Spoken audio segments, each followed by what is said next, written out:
Hey everyone, this is going to be a very quick video about what to do right after you land that job. So stay tuned.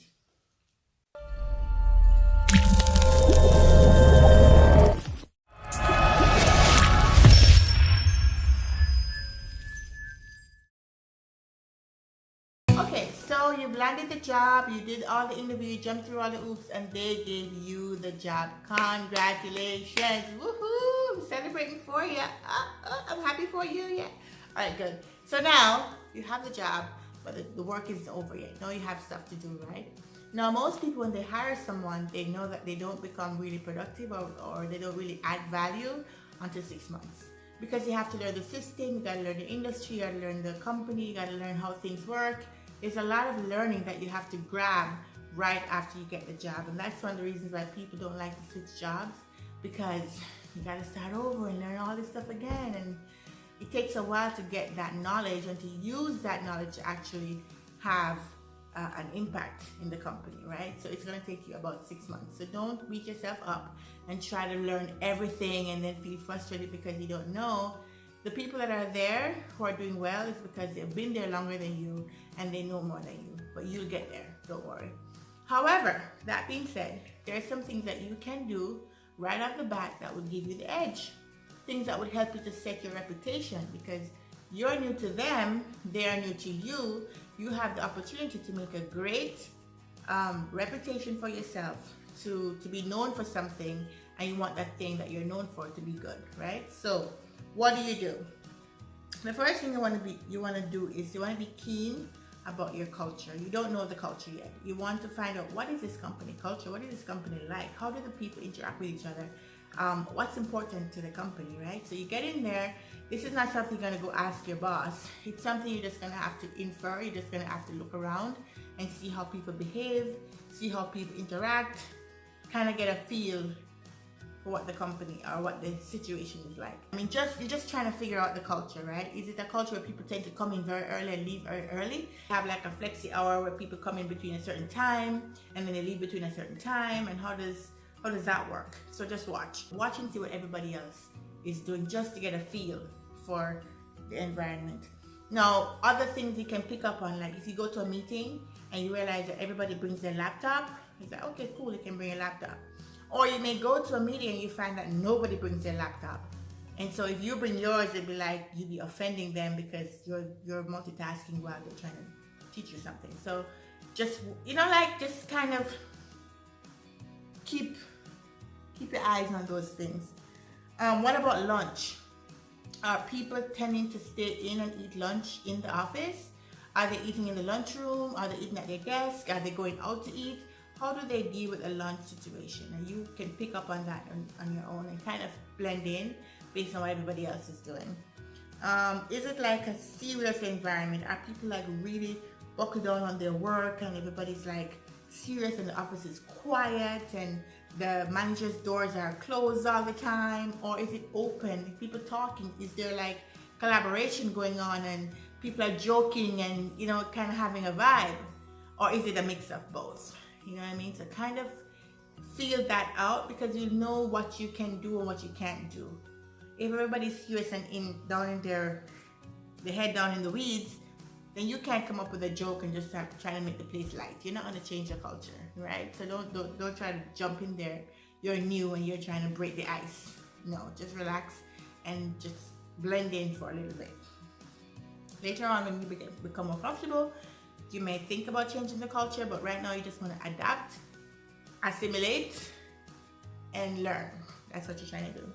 When you get your first assignment, you are going to have to clarify what they expect, because you have your own expectations, you have your own style, you've been working with other people, and now you're working with a new boss, new company, and you just want to understand what they expect. So let's say, for example, they ask you to do some research on, I don't know, integrations, maybe an integration to an API or something. Okay, they ask you to do a research. In your head, research might mean that you go do a feasibility study, you go look at the different vendors, you go look at their pricing, you go look at, you call them and you make the first contact, and you can do all of that stuff. When maybe what they meant was, give me a list of all the available integrations. So you would have gone off and done all this stuff, and then all they wanted was just a list. Or you may have thought they just want a list, and then they expected all this stuff. So what you got to do is, so like there's no miscommunication and they don't feel like you're not delivering, you need to clarify with your superior when they give you a task, like what do you expect as a result? What do you want me to give you when I'm done? I'm not advocating that you go to your boss and ask them, you know, what the deliverable is, and for them to tell you an exact thing and an exact time. You're just trying to clarify what format they want the result to be in. So would you want it to be a Word document? Do you want me to give you a report? Do you want me to give you a list? How would you like me to give it to you? Don't ask them like exactly by when, because that can get messy, and you don't want them to start giving you exact deadlines and then you feel strained and pressured, and don't do it. So clarify just so you can meet the expectation, right? Other thing you need to do is study your boss. Everybody has their own management style. Some styles are great, some styles are so-so, some styles are terrible. You want to understand your boss. What kind of conversations can you have with your boss? Is your boss open to new suggestions? Can you admit things like, I really don't know how to do this, I'm gonna have to go learn it? You know, is your boss open and flexible? And that's what you need to find out. What is their management style, you know? And also, what are they struggling with? What is the thing that they want help with the most? And if you can step in and help them with that thing, I think that would go a long way in building your reputation and helping you to have a better rapport with your boss. I would suggest that you come in a little bit earlier than you agreed to come in, and you leave a little bit later than you agreed to leave. Just so that you don't give the impression like you get in exactly on time and at 5 o'clock you're already out the door. You know what I mean? Like, because you're new, you just want to set that reputation of being flexible and willing and helpful and so on. You don't want to be seen to be through the door at the strike of the hour. I see other people do it and it's fine, but I think it's not really a good look when you're new. If you've been there a while, who cares? But when you're new, I don't think you should be like exact, chop, chop, chop, you out of there. You know what I mean? So be conscious of that.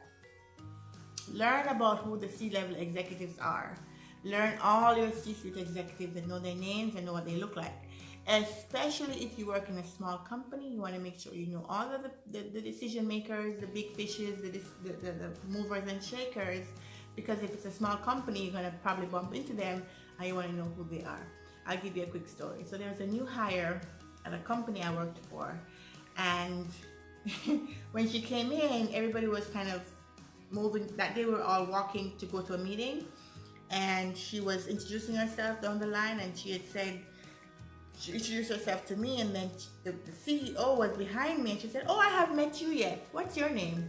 And the CEO said, I'm Bob. Of course his name is not Bob. But like, you don't know the CEO? I mean, what excuse do you have for not even knowing who the CEO is? Right? So don't make that mistake. Don't be that person. Know the C-level executives. And if you see someone you don't know, you can say, hey, I'm Karaleise, nice to meet you. And let them tell you who they are. But don't say, who are you again? Don't do it. Don't do it. Don't do it. All right. Other thing is, don't bring drama. Okay? And this goes a lot for the ladies more than the men, because, you know, things happen in your life. And you may not have control over it, but do not bring drama when you're a new employee to the office. It's not the place for it, and it's not going to give you that reputation that you're trying to build, right? So I'll give you another example. A new hire started with a company I worked for many years ago, and on the first week, I think it was the second day, she had a death in her family, and she was at work, and it was someone that wasn't so close to her. It's not like it was like a mother or a daughter or a child or whatever. It was like a far removed person. And she was walking in the office like this. Oh my God! Oh!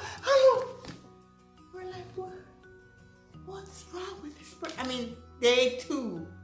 And all this drama, and we just said, what happened? And she said, oh, my ex-husband's cousins died. Oh my God. And I them last year because I would have been so sad now to remember. All kinds of stuff. And I'm like, gosh, like, I know it must be painful to have a death in your family, but what's all this drama about? You can stop, go to the bathroom and cry. You can come back and tell your boss that, hey, you had a death in your family and you really have to go or something. But all this excitement and walking and falling over and all this stuff. Really? I mean, I don't want to sound cold, but don't bring drama. Just don't bring drama. You're too new to have any kind of gossip about you in the office, any kind of drama. Other thing you got to be careful of when you start a new job is, because you are new and you are fresh, people will try to take advantage of you. And I say this in the best way, meaning that if you don't know what you're supposed to be doing, there are times when people try to put their work on you and you be the idiot to be doing their job. So what they do is, as a way of trying to let you learn, quote unquote learn, they just start passing all their work to you while they're enjoying life and giving you all the load, and then you end up being overburdened, and then you don't deliver on the things you need to deliver on, and then you have a bad reputation. So be very conscious of people who are just trying to use you because you're new to do their job. Don't do it. Be very careful not to say you're not going to do a job, but to ask for prioritization. If you find that people are throwing things over the fence at you, then you just say, oh, I have this and I have this and I have this and I have this. What's the priority? Which one would you like me to do first? Because I'm not able to do this and this at the same time unless I do this first, but I just want to find out from you which one you'd like me to focus my attention on first. And they'll tell you. And then things will just kind of start falling off, right? Because they'll want to put it on you so that when anybody asks about it, they can say, she had it, the new girl had it, and now it's like the new girl can't manage, and then you have a bad rep. So just be conscious of that. I don't let that happen to you. Other thing is, be careful of office gossip. Don't do it. Because you don't know who is who, and you don't know what you're going to say, and you don't know who carries news, and you don't know who says what to who. So whatever they're saying about somebody else to you, they're saying about you to somebody else. So don't do it. Just stay away from it. The other thing is personal information. So this is what I myself struggle with, because I like to tell personal information because I don't mind, and I feel like it helps me to connect with people. People know more about you. They feel like they know you. But this has bitten me quite a bit over the last couple of years. And so I think I'm an oversharer. I share too much at work. Now, my advice would be, don't do what I do. Don't share a lot about your personal life. You have to say something about your life though. If I work with you and I don't know anything about you, I don't think that's good. Because if I work with you and I don't even know you have a child, you can't call me one day and say, oh, my child is sick. I didn't even know you had a child. Like, you had a child? So, you have to share certain personal things. Like, there's no way you're going to work with someone every single day and they know nothing about your personal life. It's hard. But there's some things that you may go too far and share too much. And so that can come back and bite you. So I would say for your first 60 days at this new job, that you be as zip as you can. You can share the very big personal things, like you can say that you're married, you can say you have a child, you can say where you live, maybe any other little thing, but just not too much, right? Because you have to keep that rapport, that image, that reputation, and you want to keep it all professional. So those are my advice on what to do during the first 60 days of your new job. And again, I'm smiling because I'm happy. I'm happy for people who get a new job, who's starting something new, something fresh. You have opportunities to start brand new, make a brand new reputation for yourself. That's it for now. I hope you found this video useful. Please like and subscribe. I'm missing subscribers. Like, I don't have enough subscribers and I don't have enough likes or comments. So you can do well in the world and do any of those, but it's all up to you. So anyway, hopefully you like this video, and I will see you in my next video. Thank you for watching. See you next time.